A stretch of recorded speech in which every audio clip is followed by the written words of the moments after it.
আসসালামু আলাইকুম। পল্লবী মহিলা ডিগ্রি কলেজে আয়োজিত অনলাইন ক্লাসে সকল ছাত্রীদেরকে স্বাগত। সবাইকে নতুন বছরের শুভেচ্ছা জানিয়ে আজকে বীমা সম্পর্কিত মৌলিক ধারণার দ্বিতীয় ক্লাস আমি তোমাদের মাঝে উপস্থাপন করছি। আমি মোহাম্মদ সাফায়েত হাসান, প্রভাষক, ফিনান্স, ব্যাংকিং ও বীমা, পল্লবী মহিলা ডিগ্রি কলেজ। সর্বপ্রথম আমি ধন্যবাদ জানাচ্ছি মহান আল্লাহ তাআলাকে, যিনি এই করোনা পরিস্থিতির ভিতরেও আমাদের সুস্থ সবল রেখেছেন। আমি আরও ধন্যবাদ জানাচ্ছি আমাদের মাননীয় অধ্যক্ষ মহোদয়, উপাধ্যক্ষ মহোদয় ও অনলাইন ক্লাসের সাথে সংযুক্ত সকল শিক্ষক মণ্ডলী ও ছাত্রীবৃন্দ। তোমাদেরকে সবাইকে শুভেচ্ছা ও স্বাগতম জানিয়ে আমি আমার আজকের ক্লাস শুরু করছি। দেখো, আজকে ফিনান্স, ব্যাংকিং ও বীমা দ্বিতীয় পত্র 10ম অধ্যায় বীমা সম্পর্কে মৌলিক ধারণার দ্বিতীয় ক্লাস।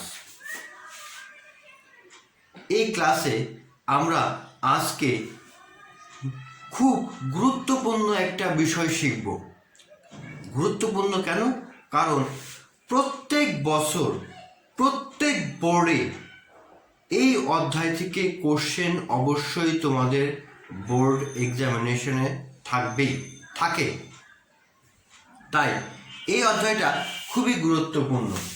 এখানে 10 মার্ক এমসিকিউতেও কোশ্চেন থাকে প্রায় 3 মার্ক, এবং অন্যান্য অধ্যায়ের সাথে সংযুক্ত কোশ্চেনও থাকে প্রায় 5 মার্ক। অর্থাৎ 100-র ভিতরে তোমাদের এখান থেকে প্রায় 18 মার্কের কোশ্চেন তোমাদের এখানে থাকবেই, প্রত্যেক বছর থাকেই। তাই এই অধ্যায়টা তোমাদের জন্য খুবই গুরুত্বপূর্ণ একটা বিষয়। আজকে আমি তোমাদের মাঝে হাজির হয়েছি বীমা ব্যবসায়ের মূলনীতি। বীমা ব্যবসায়ের মূলনীতি প্রত্যেকটা ব্যবসায়ে কিছু মূলনীতির উপর প্রতিষ্ঠিত। ঠিক তেমনি আমাদের দেশে যে সকল বীমা ব্যবসা আছে, এই ব্যবসায়ীগণ বীমা কোম্পানিদের কিছু কিছু মূলনীতির উপরে দাঁড়িয়ে আছে এই বীমা ব্যবসা। এই বীমা ব্যবসার এই মূলনীতিগুলো অবশ্যই পালনীয়। আজকের ক্লাসে আমি তোমাদেরকে দেখিয়ে দিব যে বীমা ব্যবসায়ের মূলনীতি সম্পর্কে আলোচনা করব এবং এখান থেকে কিভাবে কোশ্চেন আসতে পারে। এখান থেকে অবশ্যই তোমাদের পূর্ণাঙ্গ 10 মার্কের কোশ্চেন আসে। তাহলে আজকে আমরা বীমা ব্যবসায়ের মূলনীতি সম্পর্কে জানি। দেখো, বীমা ব্যবসায়ের মূলনীতি 1 নম্বর আছে বীমাযোগ্য স্বার্থের নীতি, 2 সদিচ্ছাসের সম্পর্কের নীতি, 3 আর্থিক ক্ষতিপূরণ নীতি, 4 প্রত্যক্ষকরণের নীতি, 5 আনুপাতিক অংশগ্রহণের নীতি, 6 স্থলাভিষিক্তকরণের নীতি, 8 বিপুল সংখ্যায় পলিসি গ্রহণ নীতি, 9 সম্ভাব্যতার নীতি, 9 সামর্থ্য মাফিক ঝুঁকি গ্রহণের নীতি, 10 দ্রুত সারাদানের নীতি। এই নীতি সম্পর্কে আমি আজকের ক্লাসে বিশদভাবে আলোচনা করব, যাতে তোমরা এই সম্পর্কে ভালো মতো বুঝতে পারো। তাহলে আজকের ক্লাসে আমি শুরু করছি বীমা ব্যবসায়ের মূলনীতি সম্পর্কে।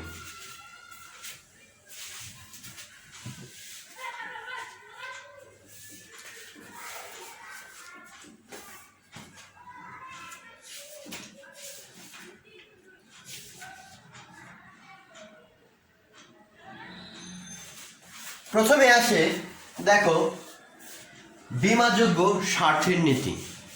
বীমাযোগ্য স্বার্থনীতি। স্বার্থটা মানে কি?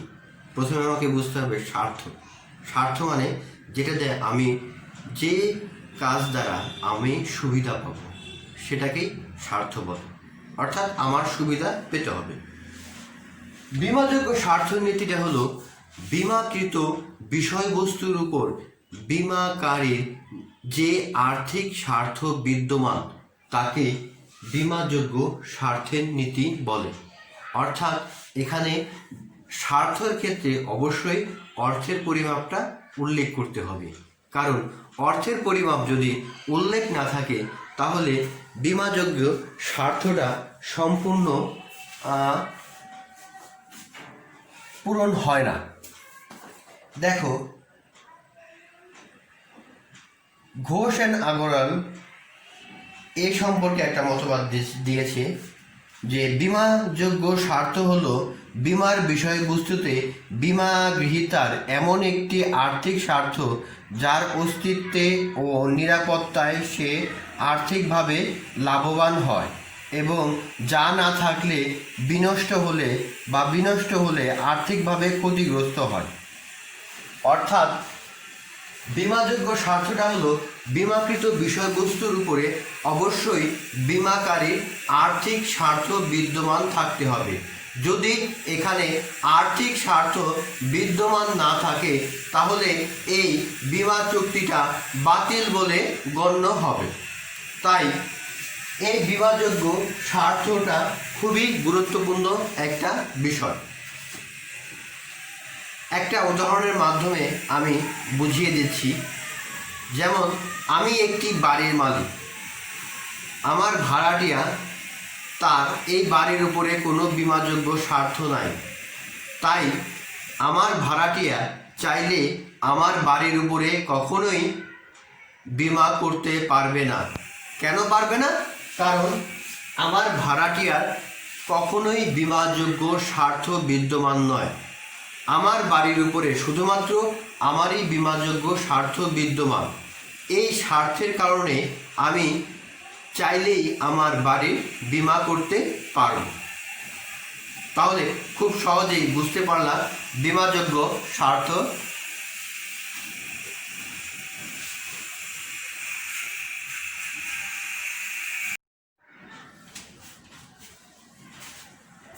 তাহলে বীমাযোগ্য স্বার্থটা উদাহরণের মাধ্যমে আমি বুঝিয়ে দিলাম।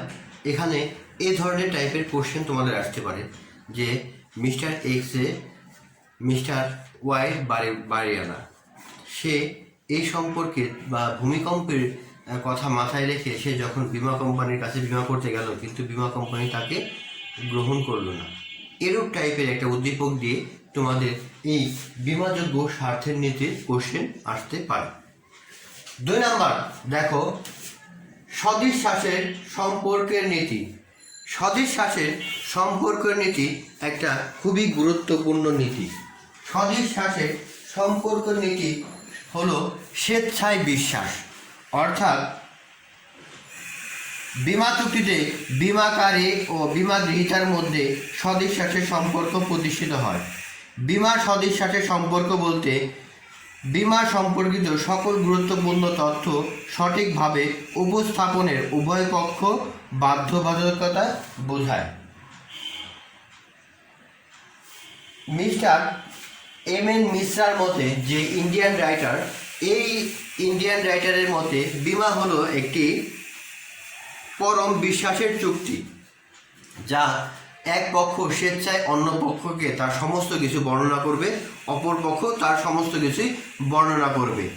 এই দুইজনের ভিতরে এই বর্ণনা করার পরে যে চুক্তি সম্পাদিত হবে সেটাই হবে বীমা চুক্তি। অর্থাৎ সদিচ্ছাসের সম্পর্কের নীতিটা হলো এমন একটা নীতি, এখানে স্বেচ্ছায় আমি আমার সম্পর্কে যাবতীয় কিছু বীমা কোম্পানিকে বলবো এবং বীমা কোম্পানিও তার আমার সুবিধা এবং অসুবিধা সম্পর্কে বিস্তারিত বর্ণনা করবে। অর্থাৎ দুটি পক্ষের ভিতরে এখানে সমস্ত কিছুই তথ্য আদান প্রদান হবে। অর্থাৎ সদিচ্ছাসের সম্পর্ক মানে স্বেচ্ছায় আমি আমার সম্পর্কে বীমা কোম্পানির কাছে সমস্ত কিছু বর্ণনা করব। একটা উদাহরণ দিই, যেমন মিস্টার রহিমের ক্যান্সার হয়েছিল। সে এই ক্যান্সারের রোগের কথা গোপন রেখে সে যখন বীমা চুক্তি সম্পাদন করলো, কিন্তু কিছুদিন পরে তার যখন ক্যান্সারের কথাটা প্রকাশ পেল, তখন বীমা কোম্পানি যখন এটা সত্যতা যাচাই করলো যে মিস্টার রহিম ক্যান্সারের কথা গোপন রেখে বীমা চুক্তি সম্পাদন করেছে। অর্থাৎ এই ক্ষেত্রে মিস্টার রহিম এই সদিশ্বাসের সম্পর্ক নীতিটা ভঙ্গ করে তাদের সাথে চুক্তি সম্পাদন করেছিল। ফলে বীমা কোম্পানি এই চুক্তি বাতিল বলে গণ্য করবে। তাহলে সদিশ্বাসের সম্পর্কটা খুবই গুরুত্বপূর্ণ একটা সম্পর্ক, তোমরা নিশ্চয়ই বুঝতে পেরেছ। তারপর দেখো আর্থিক ক্ষতিপূরণের নীতি। আর্থিক ক্ষতিপূরণের নীতি খুবই গুরুত্বপূর্ণ একটা নীতি। অর্থাৎ আর্থিকভাবে ক্ষতিগ্রস্ত হলে বীমা কোম্পানি ক্ষতিপূরণ দেবে, কিন্তু যদি আর্থিকভাবে ক্ষতিগ্রস্ত না হয় তাহলে বীমা কোম্পানি কখনোই ক্ষতিপূরণ দেবে না। এক্ষেত্রে বীমা প্রিমিয়ামটা কোম্পানির লাভ হিসেবে বিবেচিত হবে। আর্থিক ক্ষতিপূরণ নীতির ক্ষেত্রে তোমরা একটু লক্ষ্য রাখো। দেখো, বীমা হলো সম্ভাব্য ক্ষতি বা আর্থিক দুরবস্থার বিপক্ষে আর্থিক ক্ষতিপূরণের একটি ব্যবস্থা। এরূপ নীতির ফলে চুক্তিতে উল্লেখ কোনো কারণে বীমাকৃত সম্পত্তির ক্ষতি হলে বীমা কোম্পানি ক্ষতিপূরণ করে। আজীবন ও সাময়িক বীমার ক্ষেত্রে ব্যক্তি মারা গেলে বা মেয়াদি বীমার ক্ষেত্রে নির্দিষ্ট মেয়াদের মধ্যে ব্যক্তি মারা গেলে বা মেয়াদ উত্তীর্ণ হলে বীমা কোম্পানি বীমা দাবি পরিশোধ করে।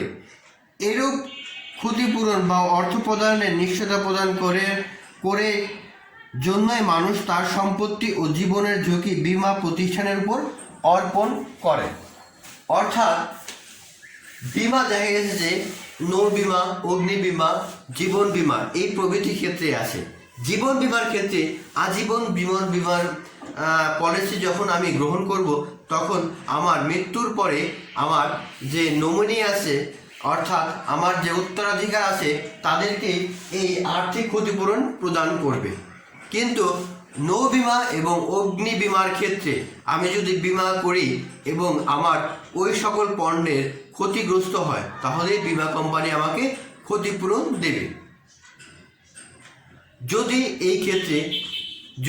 এই ক্ষেত্রে আমার উক্ত পণ্যের কোনো ক্ষতি না হয়, তাহলে বীমা কোম্পানি কখনোই ক্ষতিপূরণ প্রদান করবে না। তাই এই আর্থিক ক্ষতিপূরণ নীতিটা খুবই গুরুত্বপূর্ণ একটা নীতি। এই 1, 2, 3 এই নীতিগুলো তোমরা খুব ভালো মতো পড়বা, কারণ এই নীতির এখান থেকে তোমাদের পূর্ণাঙ্গ 10 মার্কের কোশ্চেন আসে বিধায় আমি বারবার তোমাদেরকে এই অধ্যায়ের এই কোশ্চেনটার উপরে খুবই গুরুত্ব প্রদান করছি। তাহলে তোমরা নিশ্চয়ই বুঝতে পেরেছ বীমাযোগ্য স্বার্থ, সদিশ্বাসের সম্পর্ক নীতি, আর্থিক ক্ষতিপূরণের নীতি। দেখো, প্রত্যক্ষকরণের নীতিটা একটা খুবই গুরুত্বপূর্ণ নীতি বীমা কোম্পানির ক্ষেত্রে।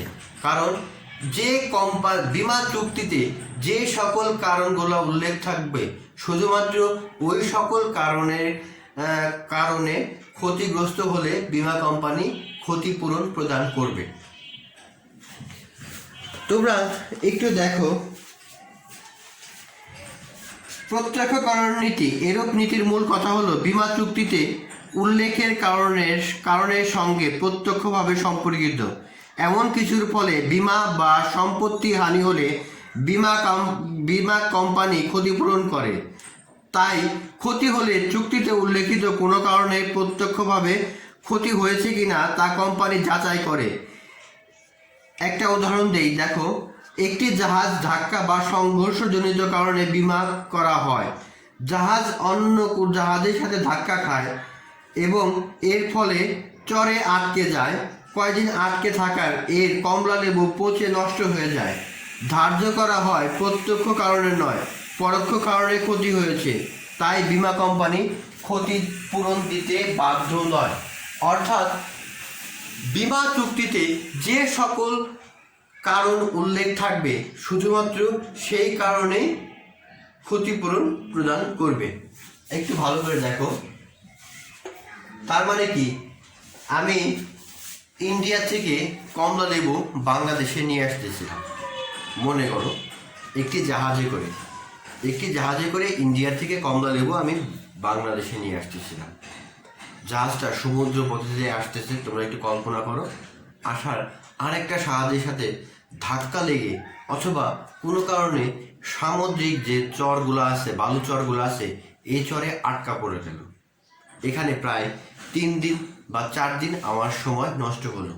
এতে কি হবে, আমার এই কমলা লেবুগুলা পচে যাবে। 3-4 দিন থাকলে তো পচে যাবে, তাই না কমলা লেবু? এই কমলা লেবু পচে যাওয়ার কারণে যে আমার যে আর্থিক ক্ষতি হলো, আমি যখন বীমা কোম্পানির কাছে এই আর্থিক ক্ষতিপূরণের কথা উল্লেখ করব, বীমা কোম্পানি আমাকে দিবে না। কেন? আমার চুক্তিতে উল্লেখ ছিল যে এই জাহাজ যদি কোনো কারণে ক্ষতিগ্রস্ত বা ধ্বংসপ্রাপ্ত হয় তাহলে বীমা কোম্পানি আমাকে ক্ষতিপূরণ দেবে। এটা হলো প্রত্যক্ষ কারণ। কিন্তু চরে আটকে গেছে, এটা কিন্তু একটা পরোক্ষ কারণ। এই পরোক্ষ কারণের জন্য বীমা কোম্পানি আমাকে ক্ষতিপূরণ দিতে অস্বীকৃতি জানাবে। তার মানে খুব সহজেই তোমরা বুঝতে পেরেছো বিষয়টা। এটা একটা খুবই সুন্দর বিষয়। এই প্রত্যক্ষ কারণটা এটাও খুব গুরুত্বপূর্ণ, বিভিন্ন বোর্ডে এখান থেকে কোশ্চেন আসে। তো তাই প্রত্যক্ষ কারণ নীতিটা খুবই গুরুত্বপূর্ণ একটা নীতি বলে বিবেচিত হয়। তারপর দেখো আনুপাতিক অংশগ্রহণের নীতি। আনুপাতিক অংশগ্রহণের নীতি। অনুপাত মানে অনুপাত ভিত্তিকে অংশগ্রহণ নীতিটা যে হলো আনুপাতিক অংশগ্রহণ নীতি। আমরা এখন জানি এই আনুপাতিক অংশগ্রহণ নীতিটা কি। দেখো, এরূপ নীতির মূল কথা হলো কোনো সম্পত্তি একাধিক বীমা কোম্পানির নিকট বীমা করা হলে এবং তার আংশিক ক্ষতিপূরণের ক্ষেত্রে সকল বীমা কোম্পানি তাদের বীমাকৃত অঙ্কের আনুপাতিক হারে ক্ষতিপূরণে বাধ্য থাকে। তার সম্পত্তি 2টি কোম্পানির নিকট সমানভাবে 10 লক্ষ টাকার বীমা করে। এখন সম্পত্তির 2 লক্ষ টাকা ক্ষতি হয়, একটি কোম্পানির নিকট থেকে ক্ষতিপূরণ আদায় করে, তবে অন্য কোম্পানি থেকে আনুপাতিক অর্থাৎ 1 লাখ টাকা পাবে। এরূপ নীতি সম্পত্তি বীমা ক্ষেত্রে শুধুমাত্র প্রযোজ্য। অর্থাৎ এই আনুপাতিক অংশগ্রহণ নীতি শুধুমাত্র সম্পত্তি বীমার ক্ষেত্রেই প্রযোজ্য। আমি একটা উদাহরণ দিই, দেখো, মিস্টার ক 2টা বীমা মিস্টার কর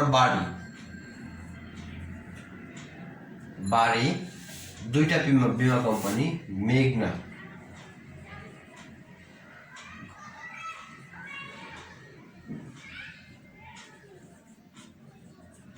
ইন্স্যুরেন্স কোম্পানি আর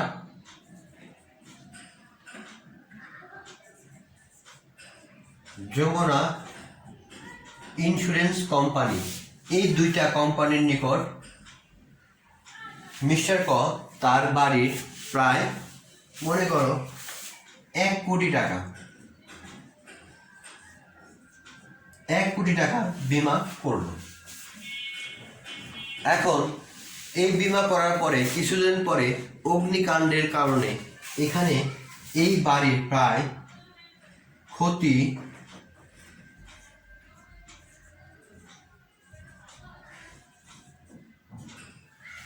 20 লক্ষ টাকা হলো। এখন এই 2 কোম্পানি কত টাকা ক্ষতিপূরণ দেবে? এটা হলো মূল কোশ্চেন। এই কোশ্চেনের অ্যান্সারটা আমরা এখন জানবো। দেখো, কত টাকা সে দেবে এটা আমরা এখন জানব।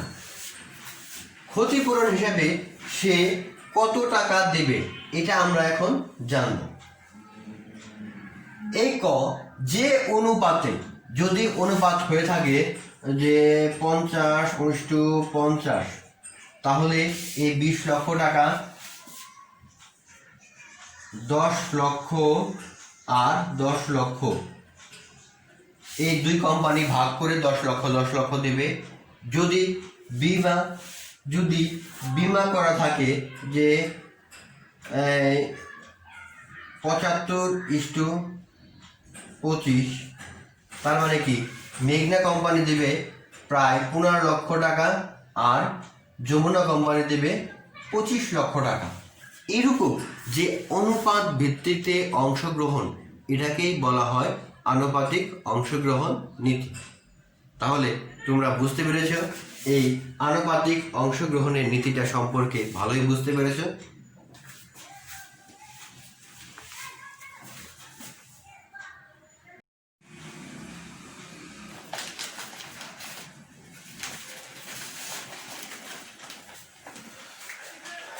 তো প্রিয় ছাত্রীরা, তোমরা নিশ্চয়ই আনুপাতিক অংশগ্রহণের নীতিটা সম্পর্কে ভালো মতো বুঝতে পেরেছ। এখন স্থলাভিষিক্তকরণের নীতি, এই নীতিটা খুবই গুরুত্বপূর্ণ একটা নীতি। এখান থেকে বারবার বোর্ডে প্রায় 10 মার্কের কোশ্চেন আছে। এই নীতির ভিতরে সবচেয়ে গুরুত্বপূর্ণ নীতিটা হলো স্থলাভিষিক্তকরণের নীতি। এই নীতিগুলো তোমরা বারবার বাসায় পড়বা। বাসায় পড়ার পরে তোমরা অবশ্যই এর সুন্দর অ্যান্সার দিতে পারবা পরীক্ষার ক্ষেত্রে। তো স্থলাভিষিক্তকরণ নীতিটা খুবই গুরুত্বপূর্ণ একটা নীতি। এই নীতির কারণে বিমা কোম্পানি কিছু সম্পদের মালিকানা অর্জন করে। কিভাবে অর্জন করে সেটা আমি ভালো মতো দেখিয়ে দিচ্ছি। একটু দেখো, আগে আমরা পড়ি স্থলাভিষিক্তকরণের নীতি।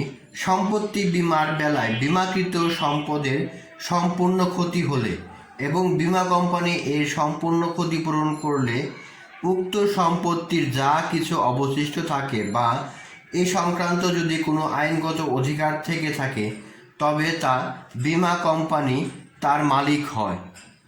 একেই স্থলাভিষিক্তকরণ নীতি বলে।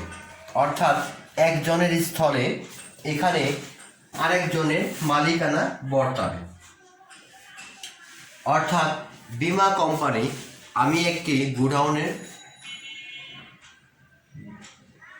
সাপোজ মনে করো আমি একটি পাটের গোডাউনে বীমা করেছি। আমি একটু উদাহরণ দিচ্ছি। পাটের গোডাউনের বীমা করলাম প্রায় 10 লক্ষ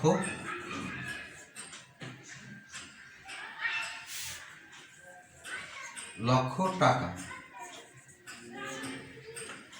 যদি অগ্নিকাণ্ডের দ্বারা ক্ষতিগ্রস্ত হয় আমার এই গোডাউন, তাহলে বীমা কোম্পানি আমাকে 10 লক্ষ টাকা ক্ষতিপূরণ দেবে। তাহলে এই পাটের গোডাউনে আমি ক্ষতিপূরণ কিভাবে পেতে পারি? সাপোজ আমার পাটের গোডাউনে আগুন লেগে গেল। আগুন লেগে যাওয়ার পরে প্রায় সম্পূর্ণই ক্ষতি হয়ে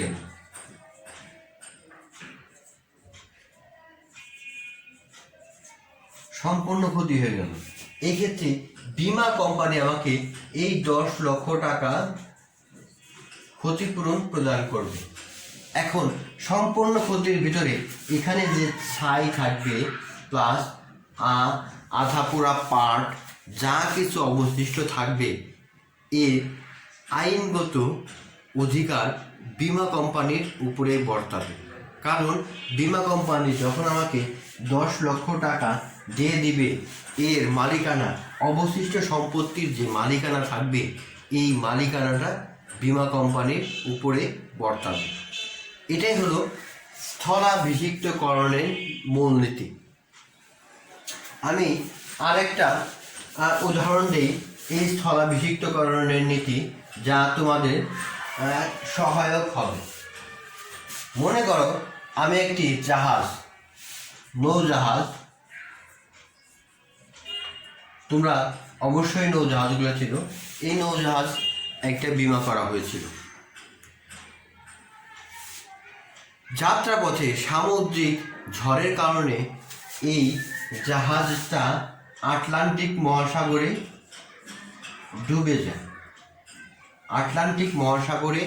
ডুবে যায়। এই জাহাজটার মূল্য ছিল প্রায় 100 কোটি টাকা।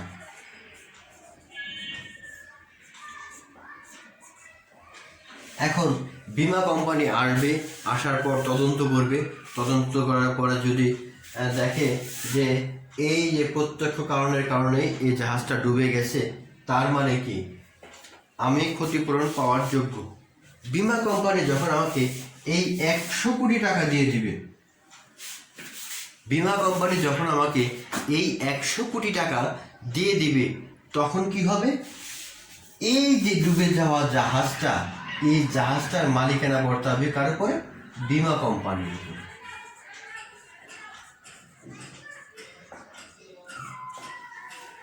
এই মালিকানা একজন থেকে অন্যজন স্থানান্তর হওয়ার প্রক্রিয়াটাই হলো স্থলাভিষিক্তকরণ নীতি।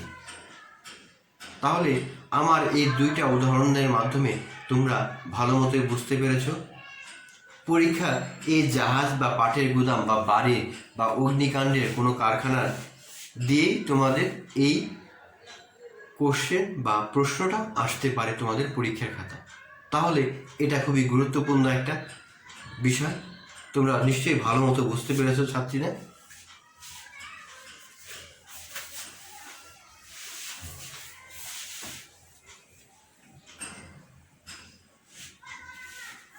তারপর দেখো বিপুল সংখ্যক পলিসি গ্রহণের নীতি। বিপুল সংখ্যক পলিসি গ্রহণের নীতি, পলিসিটা কি? অর্থাৎ যে কোম্পানি যত বীমা করবে তার ইনকামটাও তত বেশি হবে। অর্থাৎ বিপুল সংখ্যক এই বীমা পলিসি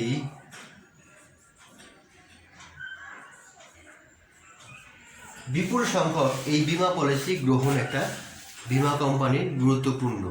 যে কোম্পানি যত বেশি পলিসি গ্রহণ করবে সে তত বেশি প্রিমিয়াম পাবে।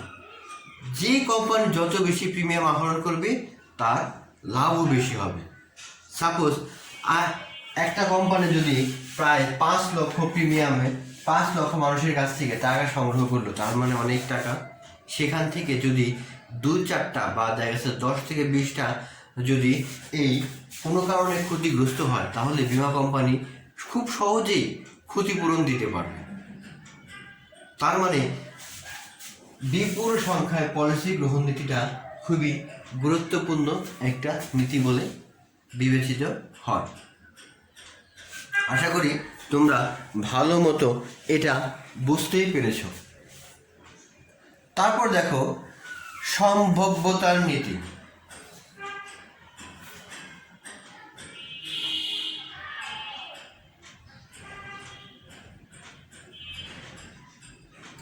দেখো বীমা ব্যবসায়ী কার্যক্রম পরিচালনায় যে নীতির বিশেষ অনুসরণ করা হয় তা হলো সম্ভাব্যতার নীতি।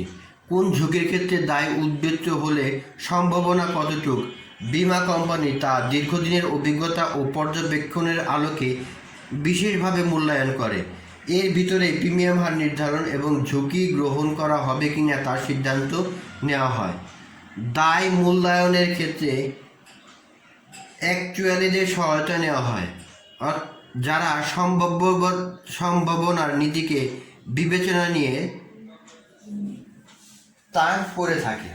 অর্থাৎ এই সম্ভাব্যতার নীতিটা হলো যে কোনো একটা অগ্নিকাণ্ড ঘটনা ঘটার কতটুকু সম্ভাবনা আছে, এটা পরিসংখ্যানের ভাষায় এদের কার্যক্রম বা বিভিন্ন তথ্য সংগ্রহ করে থাকে বীমা কোম্পানি। এবং এই সংগ্রহের ভিতরে তারা পর্যালোচনা করে যে একটা পলিসি গ্রহণ করার সময় অবশ্যই দেখে যে এর মৃত্যু হার কত, বা জীবন বিমার ক্ষেত্রে বা জন্ম হার কত, বা স্বাভাবিক মৃত্যু, অস্বাভাবিক মৃত্যুর হার কত প্রভৃতি। তারপরে সম্পত্তির ক্ষেত্রে আগুন লাগার সম্ভাবনা কতটুকু আছে, এগুলোর উপরে এরা গাণিতিকভাবে পর্যালোচনা করে। তারপর আছে সামর্থ্য মাফিক ঝুঁকি গ্রহণের নীতি। প্রত্যেকটা কোম্পানির উচিত তার নিজস্ব সামর্থ্য অনুযায়ী ঝুঁকি গ্রহণ করা। কারণ যদি বীমা কোম্পানি তার সামর্থ্যের বাইরে তার ঝুঁকি গ্রহণ করে থাকে, তাহলে এটা খুবই বিপজ্জনক। তাই সামর্থ্য গ্রহণের নীতিটা খুবই গুরুত্বপূর্ণ নীতি হিসেবে বিবেচিত হয়।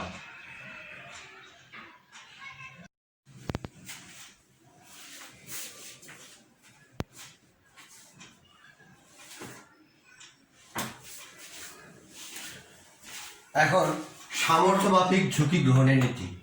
সামর্থ্য মাফিক ঝুঁকি গ্রহণের নীতিটা খুবই গুরুত্বপূর্ণ, অর্থাৎ বীমা কোম্পানি তার সামর্থ্য অনুযায়ী এখানে ঝুঁকি গ্রহণ করবে।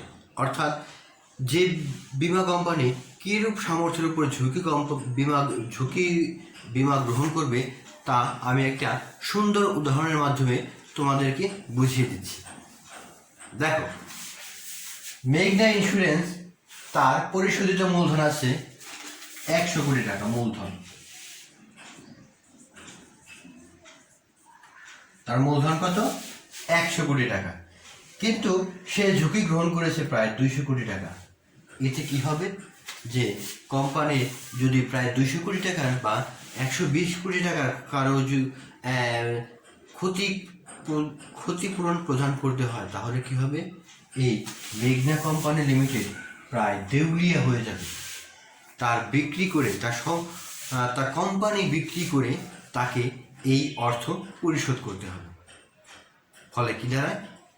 দেখো, ফলে দাঁড়ায় যে সামর্থ্য মাফিক ঝুঁকি গ্রহণ, অর্থাৎ মেঘনা কোম্পানি পরিশোধিত মূলধন যেহেতু 100 কোটি টাকা, সেখানে তার সামর্থ্য অনুযায়ী, অর্থাৎ সে প্রায় 20 কোটি 50 কোটি টাকা বা 80 কোটি টাকা এই ঝুঁকি সে গ্রহণ করতে পারে। এর বাইরে গেলে তার দেউলিয়া হয়ে যাওয়ার সম্ভাবনা থাকে। অর্থাৎ এক্ষেত্রে কোম্পানি বন্ধ হয়ে গেলে তাহলে সবারই লস হয়ে যাবে। বীমাকারী এবং বীমা গৃহীতা এবং বীমা প্রদানকারী যে দুইটাই, যে বীমা করবে আর যে বীমা গ্রহণ করবে, দুই পক্ষেরই এতে লস হবে।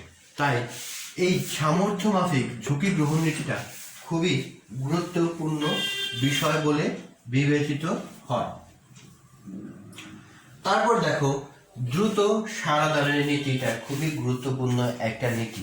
এখানে কোম্পানি তার পলিসিতে দাবি পরিশোধের জন্য দ্রুত সাড়া প্রদান করবে। তোমরা একটু লক্ষ্য রাখো, এটা একটু দেখো। বিমাকৃত সম্পদ বা জীবন যখন হানি বা ক্ষতি হয়, তখন যত দ্রুত সম্ভব ক্ষতিগ্রস্তদের পাশে দাঁড়ানো এবং ক্ষতিপূরণের ব্যবস্থা করা বীমা ব্যবসায়ের আরেকটি মূলনীতি। কোনো ব্যক্তি তার সম্ভাব্য বিপদের ঝুঁকির জন্য বীমা করে, তাই বাস্তবে সে যখন বিপদগ্রস্ত হয় তখন সে দ্রুত বীমা দাবি প্রত্যাশা করে। এক্ষেত্রে বীমা কোম্পানি যদি দ্রুত সাড়া না দেয় বা টাল বাহানার আশ্রয় নেয়, বীমা গৃহীতা অসহায় হয়ে পড়ে, যা বীমা ব্যবসায়ের সুনাম মারাত্মকভাবে ক্ষতিগ্রস্ত হয়। অর্থাৎ দ্রুত সাড়া দান, আমার ক্ষতি হয়েছে, ক্ষতির জন্য আমি যখন বীমা কোম্পানির কাছে ক্ষতিপূরণের জন্য অভিযোগ করব বা ক্লেম করব, তখন বীমা কোম্পানি আমাকে দ্রুত এই ক্ষতিপূরণের আশ্বাস দেবে বা এই ক্ষতিপূরণ প্রদান করবে। তাহলে প্রিয় শিক্ষার্থীবৃন্দ, তোমরা নিশ্চয়ই এই বীমা ব্যবসায়ের মূলনীতিটা সম্পর্কে ভালোভাবে অবগত হয়েছ। এটা একটা সুন্দর একটা কোশ্চেন, যা তোমরা ভালো মতো বাসায় পড়বা। এখান থেকে তোমাদের বোর্ড কোশ্চেন অবশ্যই আসবে। প্রথম পার্বিক থেকে আসবে, তারপরে বার্ষিক পরীক্ষায় আসবে, তারপরে আছে প্রাক নির্বাচনী পরীক্ষায়, সব জায়গায়, এবং ফাইনালে বোর্ডের থেকেও তোমাদের এখান থেকেই কোশ্চেন থাকবে। তাই প্রিয় শিক্ষার্থীবৃন্দ, তোমাদেরকে স্বাগতম আমার এই ক্লাসে। আজকের মতো আমি আমার ক্লাসটা এখানেই শেষ করছি। ভবিষ্যতে তোমাদের পরবর্তী ক্লাসে তোমাদের সাথে আবার দেখা হবে এই জানিয়ে আমি আজকের মতো আমার এই পাঠদান কার্যক্রম এখানেই শেষ করছি। আমি ধন্যবাদ জানাচ্ছি মহান আল্লাহ তাআলাকে, যিনি এই করোনা মহামারীর সময় আল্লাহ আমাদেরকে সুস্থ সবল রেখেছেন। আমি ধন্যবাদ জানাচ্ছি আমাদের অধ্যক্ষ, উপাধ্যক্ষ এবং অনলাইন ক্লাসের সাথে সংযুক্ত সকল শিক্ষক মণ্ডলীকে। সবাইকে শুভেচ্ছা, নতুন বছরের শুভেচ্ছা ও স্বাগতম জানিয়ে আমার আজকের ক্লাস এখানেই শেষ করছি। সবাই সুস্থ থেকো, ভালো থেকো। পরবর্তী ক্লাসে আবার দেখা হবে। আল্লাহ হাফেজ।